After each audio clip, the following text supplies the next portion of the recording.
Well, it's always best to hope for the best and plan for the worst, and that's what we're going to look at the moment. What would happen if China invaded Taiwan? Peter Jennings, you've looked at this, so take us through the worst case scenario. So, Chris, it's far from being the only scenario that we should think about, but an attack on Taiwan, I think, is perhaps the most likely flashpoint for a conflict in the Indo-Pacific. And most likely, we know this from China's behaviour over the last few years, it would start with a blockade, cutting of the internet cables into Taiwan, stopping air traffic and sea traffic into Taiwan. And from there, I think China would seek to win its objectives without military force, but if it couldn't do that, it would then launch significant missile strikes onto the air bases and the port facilities, attacking the Taiwanese military and attacking Taiwan's senior leadership. And then, much as Russia tried but failed to do in 2022, it might send in airborne forces to kill the political leadership and the senior military leadership of the Taiwanese government. I think only towards the end of that first stage of a conflict would we see a significant amphibious assault. And really what China would be looking to do would be to take over ports and airfields so it could land its forces that way. And the last possible thing that they would consider would be across the beach military landings. Whilst this is happening, the other thing China would be doing would be working as hard as it could to keep the Americans away, to keep Japan away, to use political and diplomatic means to try and keep Australia and any other democracy out of the conflict. That's how I think this would unfold in its early stages. So the question for this cabinet is this something that Australia could sit out? And Jennifer Parker, could you kick us off and then everyone? Yeah, thanks so much, Chris. Look, there are a lot of debates about how this could unfold. I think a blockade, to be honest, is quite unlikely because it allows countries that may choose to intervene time to choose how they intervene.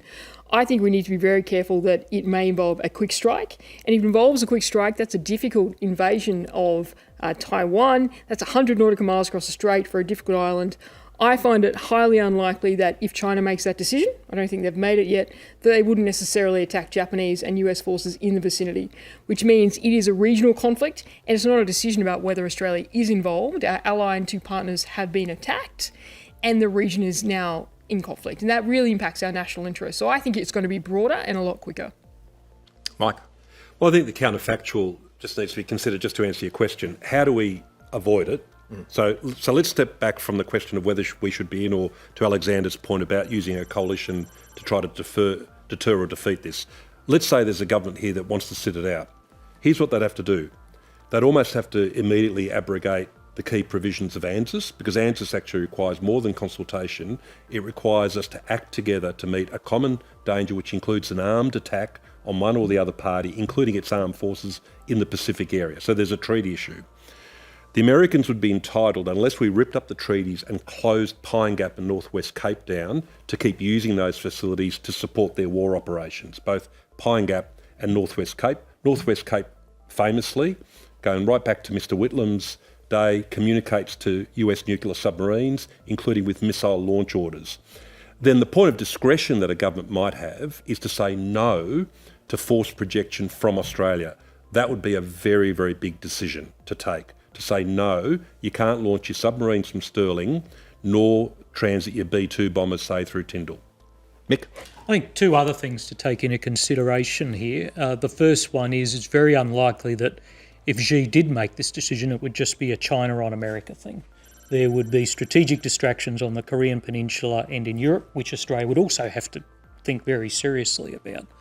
But the most important thing is Xi has to be absolutely assured that he will be successful. Whether he goes short or goes long, with a bolt from the blue or protracted conflict, he absolutely must be assured that he will be successful, because his position rests on it, and the legitimacy of the Chinese Communist Party probably does too. So the more we can influence his determination to do that and deter him personally from doing this, the better off the whole region will be.